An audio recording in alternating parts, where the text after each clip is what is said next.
My whole life has always been in sport. I love sports. I love phys ed. I love getting out there, be fit, watching sports. So I started off as a phys ed teacher. My teacher thought I would be a fantastic lawyer. My dad wanted me to go and be a lawyer or something, earn more money. But really, that's what I wanted to do, was to be a phys ed teacher. So I went back to my alma mater, Tanjung Katong Girls' School. I was there for about 7 years. I was leading the department in phys ed and co-curricular activities. Yeah, and I left after I've achieved what I wanted to do, is to make TKGS the top girls' school in sport. And then there came Singapore Sports School. It was set up in 2003. I think it was every sports teacher's dream or phys ed teacher's dream to join sports school, because in the sports school, PE is king. You don't have to talk about maths and science, and everything is compromised, at the expense of sport. So I was very fortunate that they asked me to join, because also at the time I was actively involved in Netball Singapore. I was working with the then president, Ivy Singh, which all of you may know her, fantastic woman, charismatic. I was on the board for about 5 years. So they thought that, and Sports School wanted to set up a netball academy. So they employed me as the general manager, and I spent there for about 2 years. After that, I felt a bit bored because I was looking after 14 kids as opposed to 1,000 over kids in TKGS. And then they asked me, why not you just set up the entire elite athlete performance program, looking after the elite athletes, the non-science part, the athlete lifestyle, preparing them for the education pathways, preparing them for life after sport, getting in sponsors, education pathways, companies to give them internships, obviously marketing and branding them and teaching them life skills so that when they retire, they really have a life ahead of them. So I did that for a couple of years, probably about 7 years in sports school. Again, you can see the pattern in my life. It's always about leaving a legacy wherever I go, and when I've done that, it's the next challenge. Then comes knocking at my door, Singapore Sports Institute, which was the national body for sport. It was just set up then. I think it was 2011. So the chief, Bob Gamadella, looked at me and said, look, you've done a great job at sports school, but you're only impacting the junior athletes. Come join me at the national level, where your impact could be multiplied and it could be even magnified. And I said, that's not too bad an idea. So I joined Sports Institute as the head of Athlete Lab department.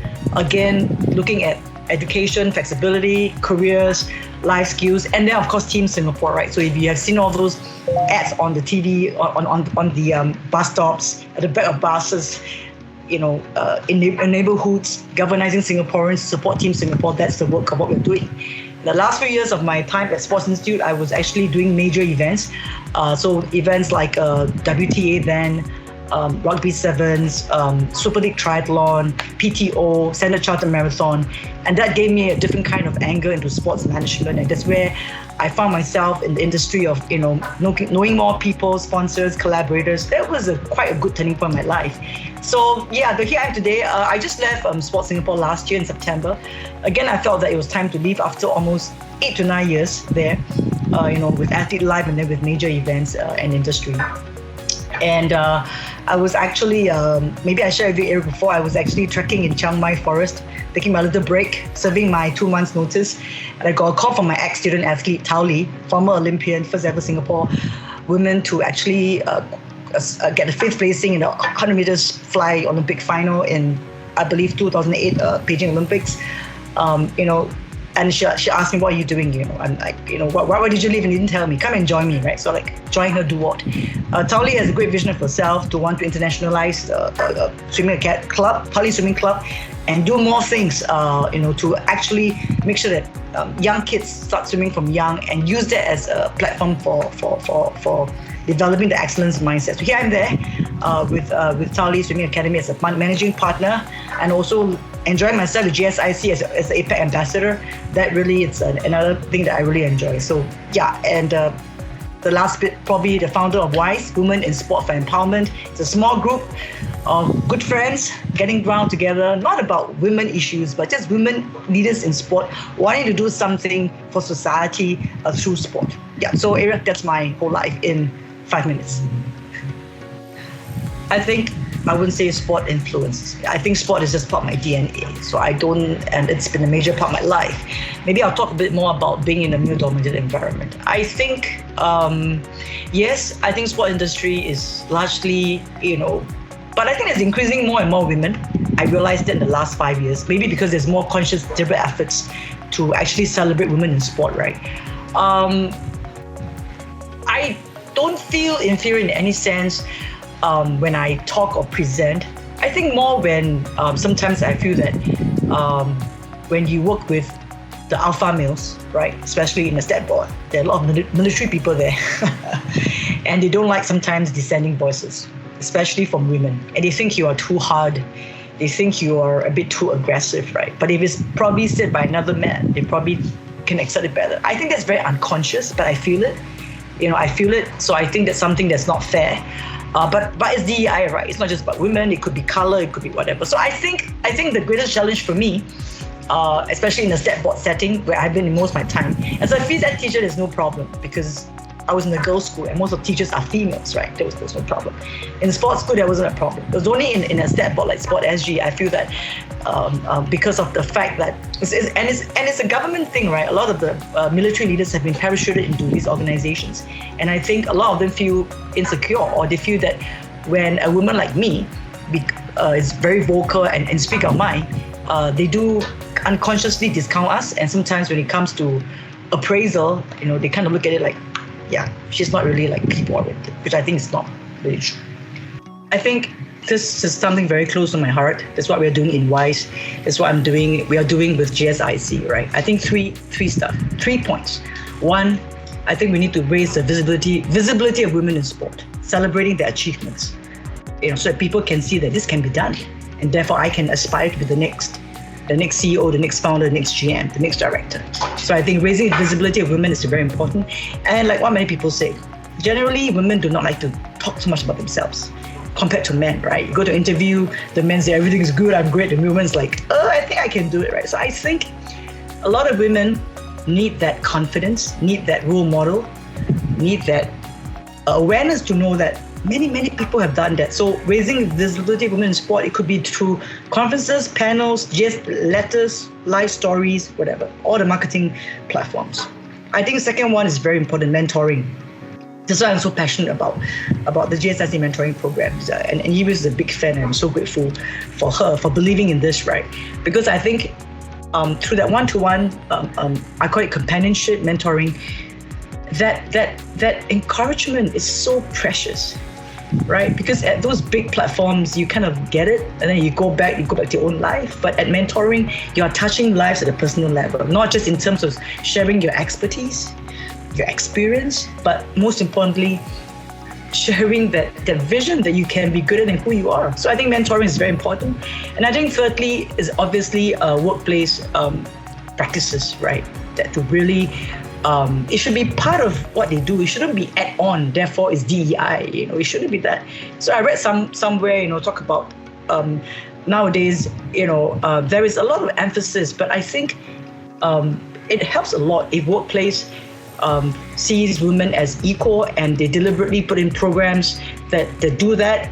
And most importantly, when it comes to promotions, they should speak where their mouth is, right? So I think three things. This I think is important. Yeah. I think, again, I always don't say anything more than 3 points. I think the first point is be true to yourself, what you really love, whether it's a girl or not, but be true to yourself. If sport is what you really love, then follow it. And sometimes it may mean that the money is not so much in the beginning, right? If you want good money, well, go be a hedge fund manager, go to the bank, go to the finance, right? It's where all the money is, right? So you got to be true to yourself, what you really love. If it's sport, then do it, right? And be there to dream. You don't need a license to dream. So be true to yourself, that what you love. I think secondly is maybe back to the same thing again, get a role model, get a mentor, right? From a start in your career, because you do not know what you do not know. So for people who have gone through it, because we are older, right? We can shortcut or we could shorten your learning journey, learning experience. And I think that will help. I think that's a powerful way to do that. If I were you, Ariel, I would look for a role model or a mentor that I could, really, and it could be proactive, not someone come to you. Just just go and Google, right? Not Google, that's the bad word. Just go and look at, like look at GSIC, what people are doing, and approach GSIC. I'm not doing an advert for GSIC, but I'm just thinking it's quite natural, right? So look at the number of the women leaders there, and ask them, right? Can I be attached? And I can say it with 100% confidence. No woman leader would reject that, because this lady or girl is taking the initiative to want to learn with me and not learn from me, learn with me, and we will love that. So have initiative and find a mentor or role model. And I think the third thing is you have to have an agenda that's greater than just yourself, right? We have more to prove perhaps, but we shouldn't start on the fact that we are not as good or the imposter syndrome, we suffer from that.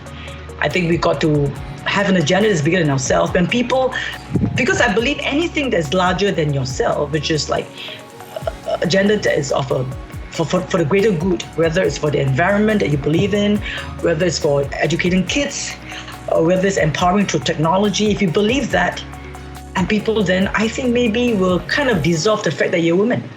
But you are this individual who has a really meaningful and compelling dream or mission. And I think that will appeal to many, many people. So the first one I would say is be true to yourself, do what you truly love. Second one is look for a role model and mentoring that you could shortcut and shorten your learning journey and encourage you. And the third one, it really is if you could choose a mission that's larger than yourself, I think many people will kind of dissolve the fact that you are actually a plus female. Yeah. I think firstly, I will always tell myself, leave a legacy wherever you serve. Be it a school, an institution, a state board, a private company. So that's the first thing, right? Leave a legacy. Secondly, I think towards the later years of my life, I think the second thing that I always keep telling myself is be authentic. Be authentic and build good relationships wherever you go, right? This person may not be working with you today. Next year, he could be your sponsor, right? Or it could be someone that you can open doors. So be authentic and build relationships. I think the third one will always be believe in the power of sport. I think it's important. I always believe that there are probably two things in the world that can make nations gather without losing their lives. The war is the other one, right? The other one is sports. Look at Olympics, right? I mean, where else could you find a platform where you could have Russians and Ukraine competing in the same field? You can bring people together. So I think the power of sport, you have to believe in it. It's not just about the dollars, but it's the power of sport to inspire the heart. People say, why not performing arts? Have you ever watched people in the performing arts stand up and then clap loudly? They can't. That's a decorum, right? But in sports, you'll be like, wow, I can do that. Obviously, there's the fights and stuff like that, minus that. So I think you must believe in the power of sport. That's always something I tell myself.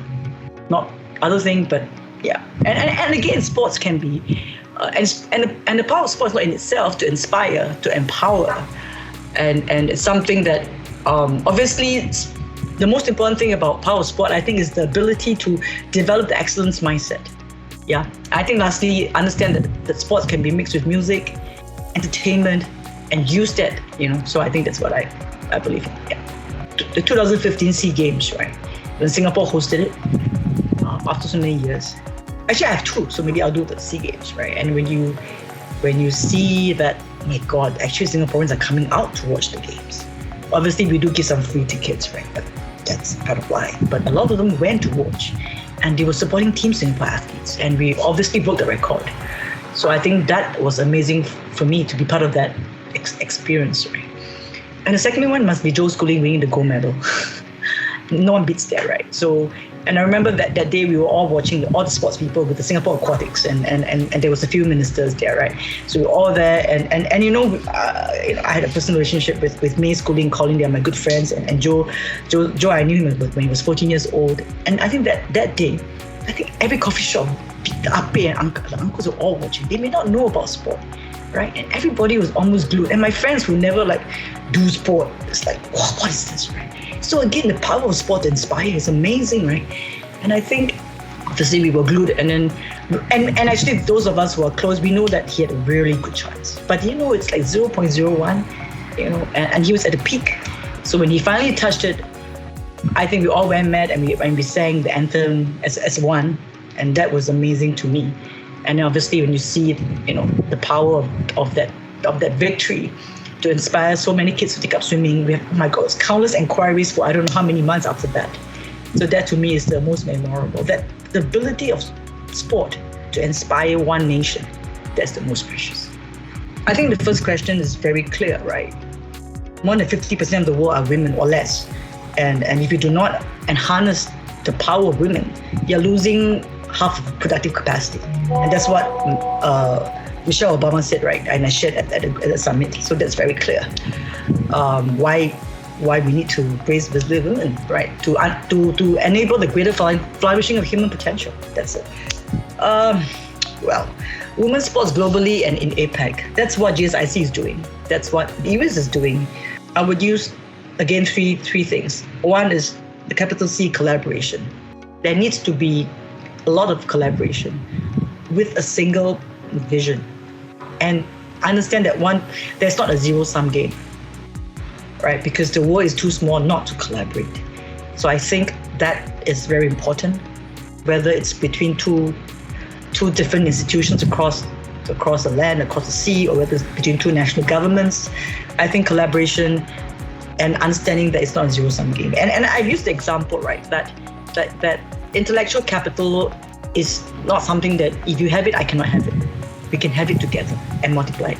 I think the second thing is compassion. Sounds a bit strange. I think women has to be, and I learned this from Adele yesterday, right? Women has to be a little bit more forgiving of themselves. You know, that it's okay to not able to balance your work and your family sometimes. It's okay to say that, all right, maybe I have to give up something, but I can always come back. I think that has to do with the psyche of the women. So I think we need to do a bit more to help women understand that you should be more compassionate about yourself and use that into a strength. You know, vulnerability shouldn't be seen as a weakness, right? But vulnerability should be seen as something that you are humble, you acknowledge it, but you can do something about it. And the third one I think is the most important, right? I think it's really about a compact. That whether we bring together individuals or groups or institutions that want to collaborate, that's more compassionate about what we are doing, there must be a compact that is bound by a compelling vision, commitment, and to just see it out. So that compact, whether it's that the social compact, I think, how many times, Ariel, have we talked to a collaboration after it dies out after 2 months, right? We talk to 5 emails and then one comes back and then we forget to follow through. So maybe really need to be very clear which are the few things that we can develop that compact and see through that compact all the way. Then I think that could be, so collaboration, compassion, and compact. Does it make sense?